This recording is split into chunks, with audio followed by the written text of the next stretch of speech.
你好啊，大家好。今日咧，我哋想講解一下個人報稅表。咁我會輕輕講下每個位有少少注意嘅地方啦。咁同大家高呼下點填啦。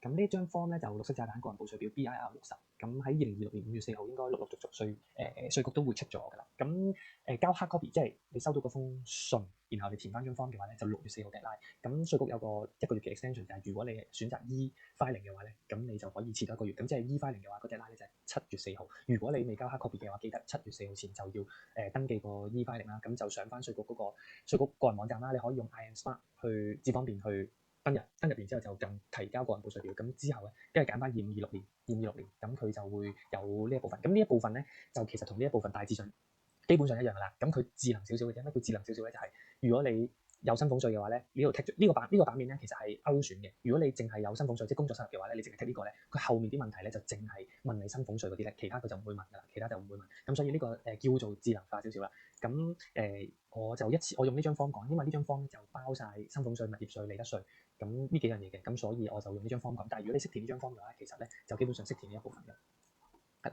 咁首先呢張 form。記得7月4號 deadline 係啦。咁如果你係有一個無限公司嘅話咧，就會係8月4號 deadline 嘅。咁大家留意下啦。咁我等陣落到去講嘅時候再可能 detail 少少。首先基本資料啦，咁電話啦、身份證啦呢啲唔講啦。咁呢度注意就係呢個通訊地址咧，如果你有更新嘅話咧，最好填。點解咧？就因為佢基本上你張 form 佢會寄俾你，然後到時你交完張 form 之後，佢叫你交稅嗰張單咧，其實佢都係要寄去呢個地址。如果你唔寫翻個正確地址，或者你一定要收到呢個地址。如果你正確地址佢寄唔到俾你嘅話咧，你有即係唔可以解釋到，到時你解釋唔到話點解你唔交稅，因為佢本身都要求你寫一個正確嘅地址上去。咁所以唔好話我呢個地址係收唔到㗎。咁其實佢係必須要你更新。咁如果最好就更新到啱嘅地址啦。咁婚姻狀況啦，咁呢個你有冇委任一個授權代表啦？有就有，冇就冇。第5就係有冇一個叫事先裁定啦。咁呢個就係事先裁定。事先裁定就係話，如果你有一啲收入你係不知名，或者你係唔知道係咪今年要交嘅，需唔需要擺入去嘅，咁你可以做一個叫事先裁定。咁佢就會，如果你有申請嘅話，佢就會話你聽，你點，佢就會大概教你。咁如果唔係太複雜，我哋都好少會用一個事先裁定嘅。呢度就係有個雙重課稅安排寬免啦，咁就喺呢度啦。e-filing 就係呢個位。咁如果你有嘅話，就喺度睇下 e-filing 咁樣嘅。係啦，如果你有嘅話就喺度剔，然後佢就會喺後面就打開啲問題俾你。如果你冇剔嘅話，佢就唔打開啲問題俾你嘅。係啦，咁呢個類似就係打第6點啦。咁就係話你有冇喺其他國家有交到稅？如果你喺其他國家有交到一啲稅嘅話咧，咁而又同香港有一啲雙重徵稅嘅寬免，即係有一啲咁嘅香港同其他政府有簽一啲嘅雙重稅 double tax 嘅 arrangement 嘅。咁如果有嘅話咧，如果你有稅有喺其他國家有交到稅嘅話，咁你就可以喺度剔定先，咁睇下佢會唔會俾你做一個寬免。呢個就睇你攞唔攞英文版第7點。好，第三點咧，第三部分就係物業稅。物業稅就喺呢度啦。咁佢同佢個次序唔同，但係物業稅佢基本上你剔咗呢個咧，佢就會打開下啲問題俾你啦。好，首先第3部分嘅第一條問題就係你有冇100%全權擁有100%嘅物業？如果有嘅話，呢度剔啦，然後寫翻一啲物業嘅資料啦。出租日期啦，咁呢個就係香港政府嘅課稅年度，亦都係呢張 form 2526年嘅年度4月1號到3月30日嘅 period 啦，指定嘅 period 啦。咁呢個全年租金收入啦，咁有2樣嘢可以扣嘅，差餉租值就唔扣得，只可以差餉。呢個不能租回嘅租金都可以扣嘅，咁就扣完之後就相減，就等於一個總數咁就寫翻落嚟啦，好簡單。咁你會話如果我有第3個物業嘅話，第4、第5嘅話，咁點咧？咁其實咧，佢就有講嘅，如果你有第3、4個物業嘅話咧，你就要開張紙，而你開呢張紙咧就寫翻呢啲資料啊，寫翻同呢度呢啲資料一樣嘅話，咁就得啦。咁你就夾翻落喺呢個稅表度一齊遞交，咁就得啦。呢度有講第2頁個稅表第二頁嗱，呢度，如果你擁有多個100%嘅業權嘅物業嘅話咧，請以相同嘅格式去填寫其他物業嘅詳情啦。相同格式填寫其他物業嘅詳情，咁就好似啱啱所講，你跟翻呢個方式填翻佢。咁呢個就寫翻個總數啦，不能租回嘅租金同埋差餉嘅總數啦，跟住相減之後嘅總數啦。咁基本資料1。好，之後就去到第4個薪俸稅。咁薪俸稅咧就呢度啦。咁如果你剔咗呢個，就會有薪俸稅嘅問題。咁薪俸稅咧，都包唔同嘅收入嘅，就係你可能收佣金啦，你可能會收到離職嘅離職金啦，你可能代通知金啦，你正常薪金啦、長期服務金啦等等啦。咁可能你會收到公司嘅股票添，有機會係啦。咁呢啲都係總之相關於你工作收入，就係即係 employment 啦，簡單嚟講係受僱嘅收入啦。咁就你填 yes 啦呢度。咁呢張 form 咧就示範咗佢喺4月1號到3月31號打咗唔同工。咁佢首先4月1號到7月就打咗份紫羅蘭公司仍代表收呢個收入啦。咁然後就冇做嘢就待業啦，咁你可以寫清楚待業啦。然後去到11月1號揾咗份新工啦，咁就代咗呢個錢啦。咁首先花紅都計啦，嗱呢度36萬佢俾個 example你，佣金計、花紅計、正常薪金都有計嘅，係啦。呢度咧呢個8萬1咧，其實佢係薪金加佣金加離職時收取嘅人工啦。呢度有長期服務金嘅喎，係啦，加咗落嚟，加晒，然後減翻個長期服務金。長期服務金係唔計嘅，長期服務金係不用課稅嘅。咁所以咧，佢減咗呢個咧就係8萬1，咁就寫翻喺度啦。咁呢個加呢個就40幾萬啦。跟住呢個位啊，講咗呢個有數字12600咧，咁其實33呢個格仔咧就係33呢個格仔就係呢個佣金12萬，再加呢個佣金6000嘅。咁其實已經包咗喺44萬1呢個位㗎啦，包咗喺30格仔呢度嘅。咁只不過係33就寫翻你個佣金收入出嚟嘅啫。咁呢兩個係咩咧？呢個咧就係來自認購期權嘅收益，即係譬如你公司可能見你做得好，送啲股份俾你啦。咁啲股份基本上送俾你嘅話咧，就計當時嘅股價，送俾你當日嘅股價嘅。咁另外仲有一啲就係認購期權，就係你俾咗你而家只要用個成本100蚊，咁你嚟緊有你公司想你俾心機做，或者俾啲甜頭你，咁就可以呢2年內可以用100蚊買到公司150蚊、160蚊嘅，用一個低價就可以買到公司嘅股份啦。咁佢會有個 period 俾你嘅，通常都咁，所以呢一啲嘅收益啊，即係你100蚊買到150蚊，中間係有個50蚊嘅 difference 嘅時候，50蚊係一股啫喎。如果佢俾你認購1000股、1萬股㗎，咁呢度係講緊幾萬至幾十萬，咁就會寫喺呢度咯。咁呢個就係呢類型嘅收益。咁呢一個咧就係叫終止合約嘅時候會有啲補償金或者 project base 之後嘅叫做咩咧？僱用完咗，即係好多政府工咧完咗都會有一個完成金咁樣。咁完成金咧係有時一次過發俾你嘅。咁一次過發俾你，如果你係整筆款項，譬如可能20萬咁樣啦，20萬。如果佢20萬掉俾你，如果喺我做呢個 project base 嘅 contract 嘅時候係做2年嘅，咁佢一次過俾20萬我，咁我臨尾收到咪交好多稅，所以佢就會有一個叫做 related back 嘅位。咁呢度咧就係寫你完咗嗰個僱用合約收到嗰一大筆錢嘅時候，嗰筆錢就寫喺呢度啦。係啦，咁呢度係有個例子嘅，咁你可以睇下呢度。呢個例子係講咩嘅咧？呢度你如果想揾翻呢張方嘅話，可以打 BIR60C 街呢個係啦，咁你就可以揾到呢張。咁佢就會逐一逐 part 就會再解釋清楚啲。咁首先佢咧就喺呢個約滿酬金咧就攞咗15萬嘅。咁佢咧約滿酬金回撥即係 related back 咧，就係原來佢呢個約滿酬金係做24個月嘅時候，第24個月第24個月完咗，佢就會發放15萬。咁啱啱所講啦，呢15萬咁我突然間要喺呢一年入晒落去，咁咪好凄慘，因為突然間就要交可能隨時要交幾萬蚊嘅喎，萬幾至幾萬啦。咁然後佢就會有一個叫做可撥回嘅機制。咁大概係咩咧？其實大概就係用一個時間性去分配翻喺唔同嘅年度。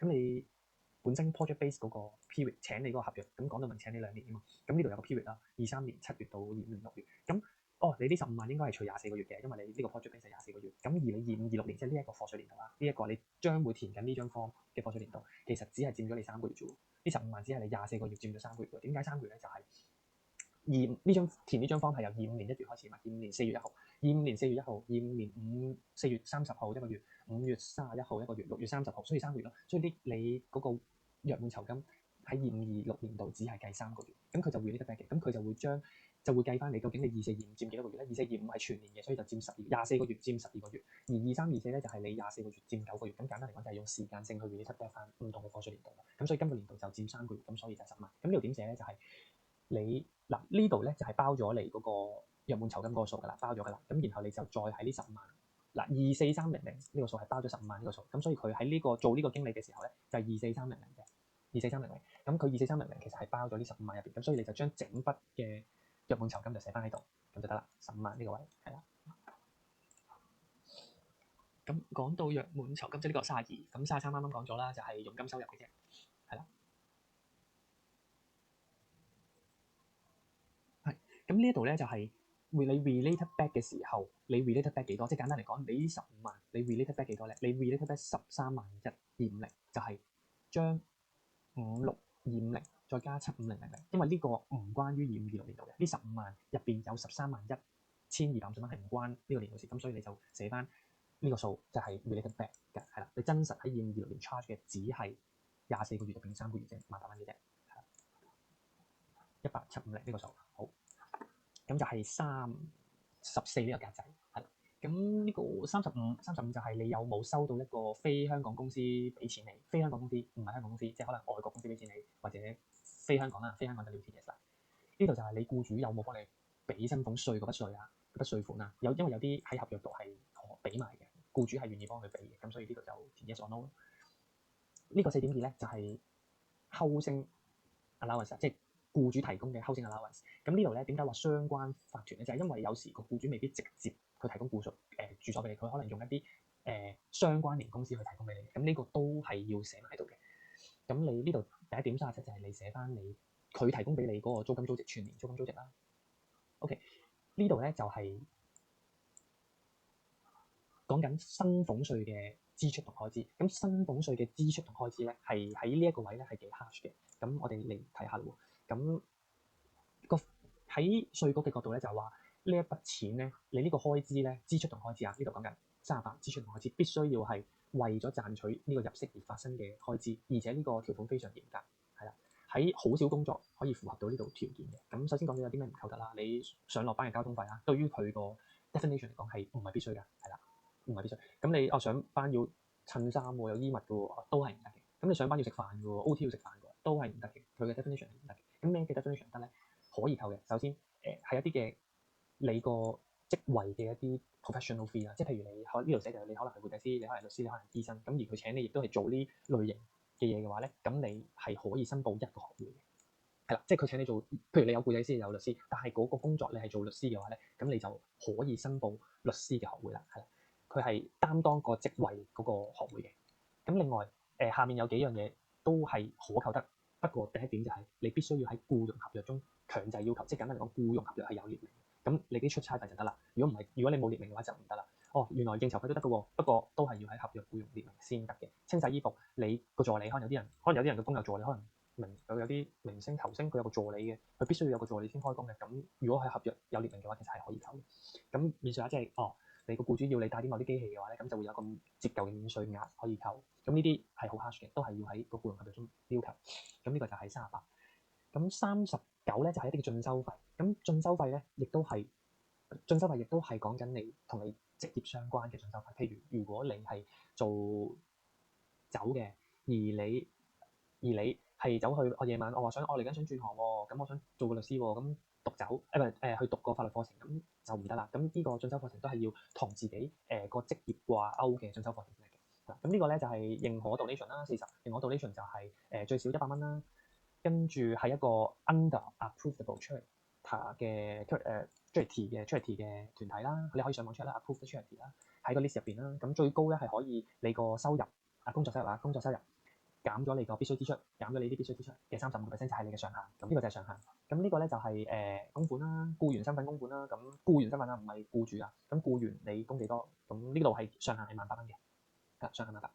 嗱呢個咧4.42咧，呢個就叫合併報稅。合併報稅咧就係你同你配偶咧合埋個薪俸稅一齊去做合併報稅。咁呢個幾時會揀咧？就係可能你另一半佢個工作收入唔係太多，或者可能其實佢做半職嘅啫，佢返半份工，可能下午可能湊仔或者做 business 嘅，咁佢工作收入唔多咯。咁而佢工作收入唔多嘅時候，原來佢有 allowance 喎，佢爸爸媽媽有 allowance 喎，有子女 allowance 喎，等等，或者有租金 allowance 喎，咁等等嘅嘢，咁你就可以剔呢個格仔，你就可以同你用唔晒 allowance 嘅另一半咧，去一齊去合併薪俸稅去做評稅嘅。咁呢個就係叫你當係夫婦合併薪俸稅啦。咁就係咁呢個優點就係你可以用到對方用唔晒嘅 allowance。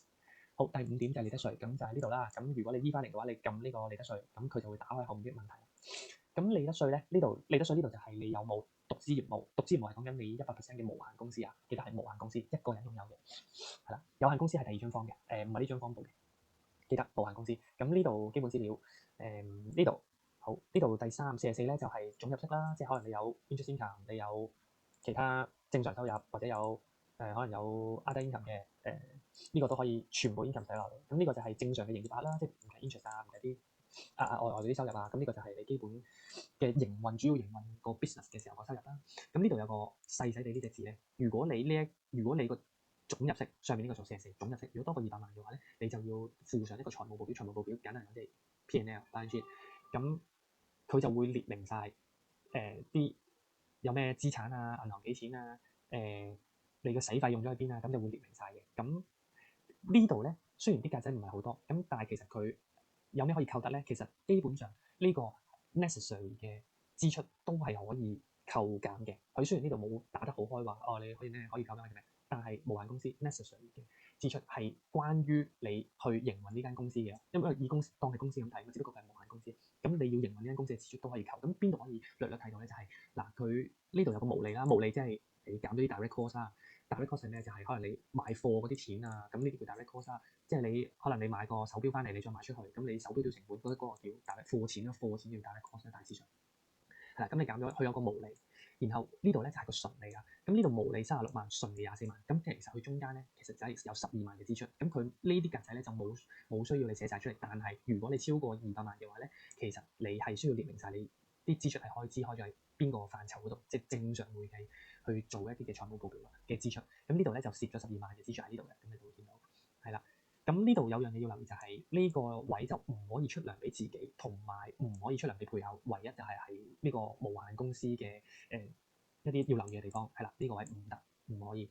咁跟住公司有冇俾 donation 啦？係啦，公司俾出嚟嘅 donation 係sorry，donation 係49，呢個係 before donation 嗰個數啊，before donation 嗰個數係。咁跟住呢度第50咧就係話你自僱人士有冇交 MPF 咧？嗱，首先覺得好奇怪啊！你又話唔出人工嘅，唔出人工點解又要有自僱人士嘅 MPF 咧？係咁嘅。咁政府咧其實你自僱人士咧都需要交 MPF 嘅，咁點計咧？嗱，首先你個概念都係咁，你有一間無限公司，你冇得自己出糧，但係佢當你呢間無限公司就係叫做自僱人士，就係咁嘅假定嘅。咁呢個自僱人士咧點樣計 MPF？就係你嘅賺錢，你呢間公司嘅賺幾錢乘翻5%，係啦，乘翻5%就係你要交嘅 MPF 啦。咁上限18000嘅啫，都係同你普通上面打工一樣，上限18000，即係你賺到100萬都好啦。咁你呢度嘅 MPF 都係18000嘅啫。係第51點係啦，呢度有少少operation 嘅值得留意就係咁嘅，唔好用僱主嘅戶口幫自己供 MPF 啦，因為喺法律嘅層面上面咧。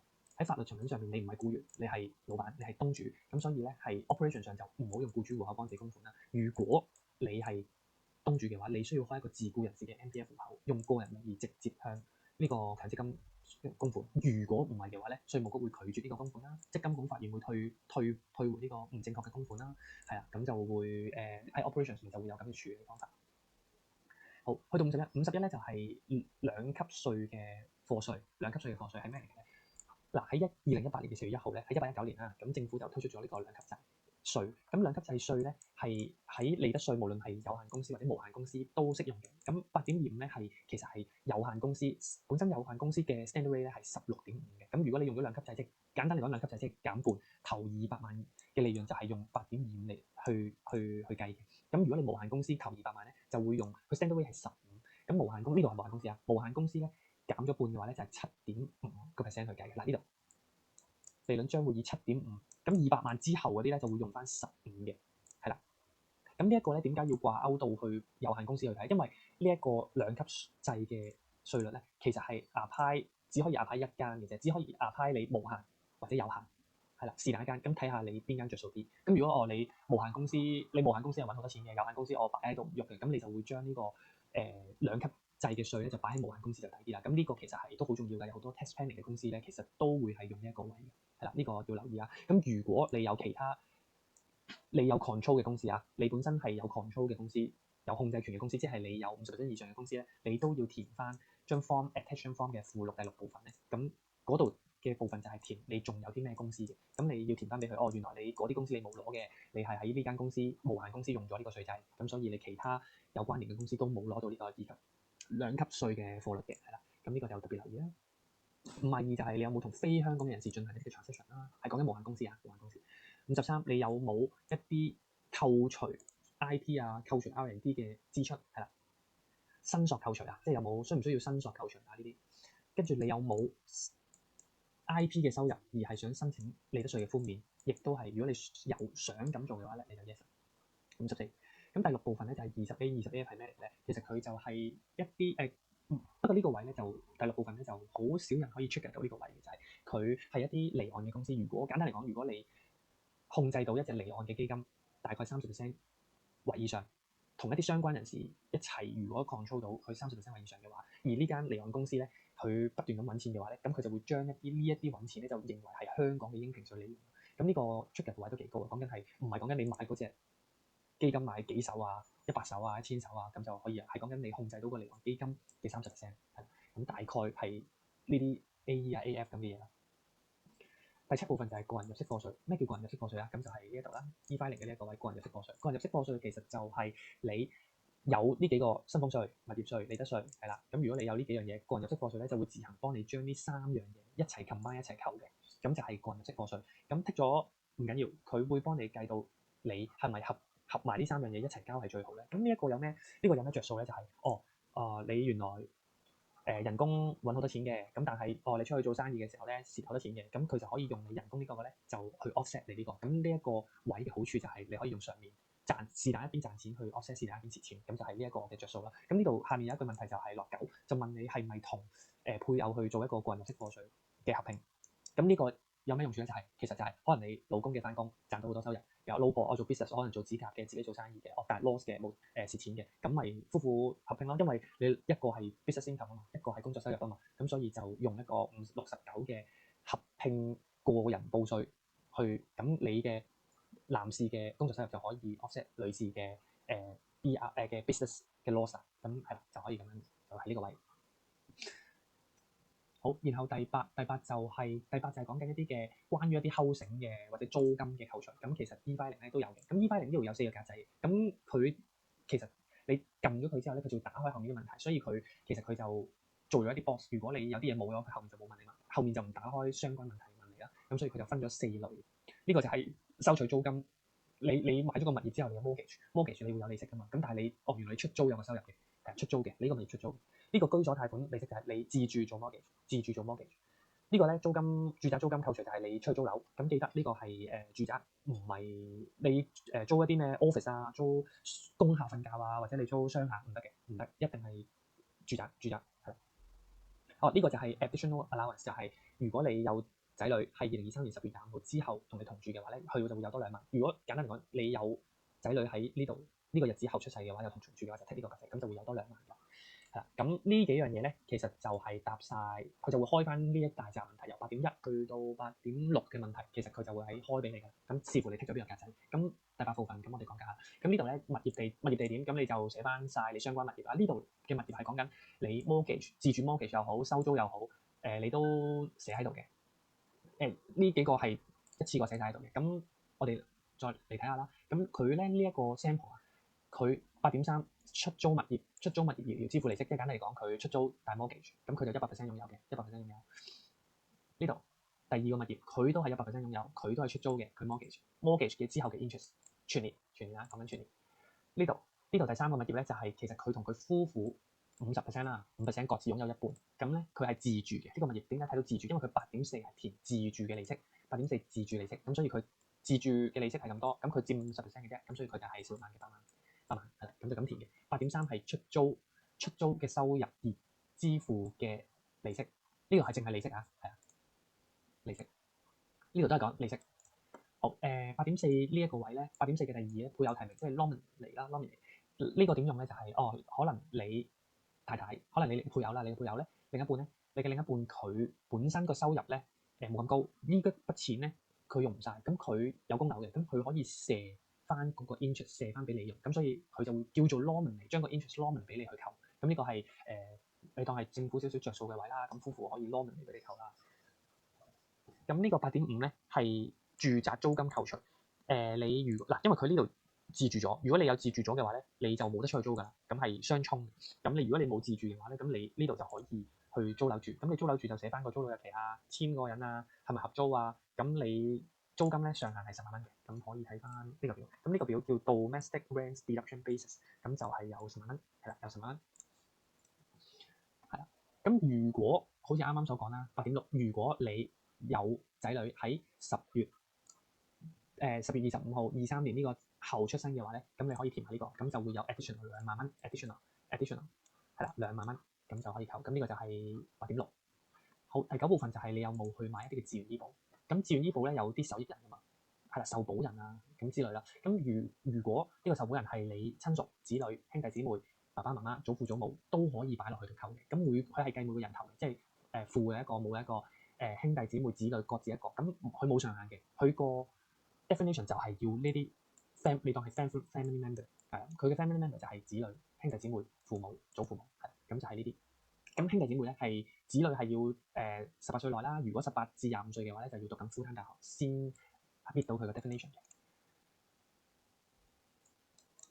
然後就寫啲基本資料啦。咁呢度就話你哋有冇攞到一啲未夠55歲攞到一啲津貼啦？係啦。咁如果有嘅話就填喺度啦。呢度就寫翻你保額個價錢啦。係第10部分138個格仔就係政府一啲輔助生育嘅 allowance 啦，即係啲 IVF 嘅費用，咁就可以填138呢個位，最高係10萬蚊。係啦。咁第11就係年金，年金咧就係6萬蚊，上限6萬蚊。年金呢度係一個規範嘅片嚟㗎，係啦6萬蚊，咁就可以填翻基本資料喺度啦。咁第12部分就好重要嘅，係一啲嘅免稅額同埋一啲嘅長者嘅 allowance 嚟嘅。呢度咧就會問你配偶有冇工作收入，係啦，有冇工作收入、薪俸稅收入，咁你同配偶有冇分開住，有冇俾一啲生活費俾配偶，係啦，有冇俾一啲生活費俾配偶，有冇配偶有冇傷殘嘅免稅額，係啦，有冇準備申請，有冇擬申請一啲嘅傷殘免稅額，咁就填有 yes or no 啦。咁第12.2咧就係一啲子女同埋供養兄弟姊妹嘅免稅額啦。咁同啱啱一樣咯。如果你有仔女嘅話咧，都係18歲內。如果係18至25歲嘅話，就要讀緊 full time 大學。咁你就寫翻啲基本資料出嚟啦。好，有冇單親啦？係啦，有冇單親啦？呢度係單身啦、離婚啦、喪偶啦，或者分開居住嘅人士都適合嘅呢個部分單親免稅額。咁12.4就係父母、祖父母啊、長者支出。咁父母、祖父母咧呢度咧個allowance 幾大嘅，我哋可以睇下呢度。係啦，我哋可以睇下呢度嘅。咁點樣去行呢個 allowance 咧？就係如果你係首先我哋揀全額先。如果全額咧就係10萬蚊，咁點樣可以攞到呢10萬蚊？一個人頭啊，即係一個人頭，爸爸或者媽媽是但一個人頭。如果你同佢全年都連續同住，而你爸爸媽媽喺香港係永久居住嘅，而佢哋係60歲嘅，即係簡單嚟講60歲，爸爸媽媽永久居住，你同佢連續同住全年嘅話，你一個人頭就10萬蚊，係啦10萬蚊。如果另外一個選擇就係，如果你唔係同佢同住嘅，但係你係俾唔少於12,000蚊一年啊，唔少於12,000蚊嘅話咧，咁你就可以 fulfill 呢個，就係呢一個嘅半額，就係5萬蚊。講多次，不過你都要搣到呢個嘅，你爸爸媽媽係永久，你爸爸媽媽60歲，你同你嘅配偶俾嘅家用每年唔少於12,000蚊，咁你就會有呢個半額，係啦，咁就係10萬5萬，咁就寫翻喺度啦。咁爸爸就填1，祖父母就填2咁樣啦。咁呢度就問你係咪香港居住啦？如果你要攞到呢個 allowance 嘅話，你呢度一定係要填爸爸媽媽係香港永久居住啦。你話短 trip 啊去旅行都得嘅，咁你要屬於香港永久居住呢個 definition 啦。第二就係呢一個166呢個位，你有冇連續與本人同住？連續同本人同住就填，連續同你同住嘅話咧就係填1。咁如果你即係你一係俾錢，一係你就唔係同佢全年同住，但係你同佢住多過6個月嘅話，你就係搣到呢一個上面非全年同住呢個 definition。咁如果係嘅話，咁你總之你一就係連續同住啦，全年同住。咁2就係唔係全年同住，係啦。咁呢度就話你係咪？如果其實你如果係揀咗2嘅話咧，其實你已經當咗你係呢一個係啦，呢一個係啦。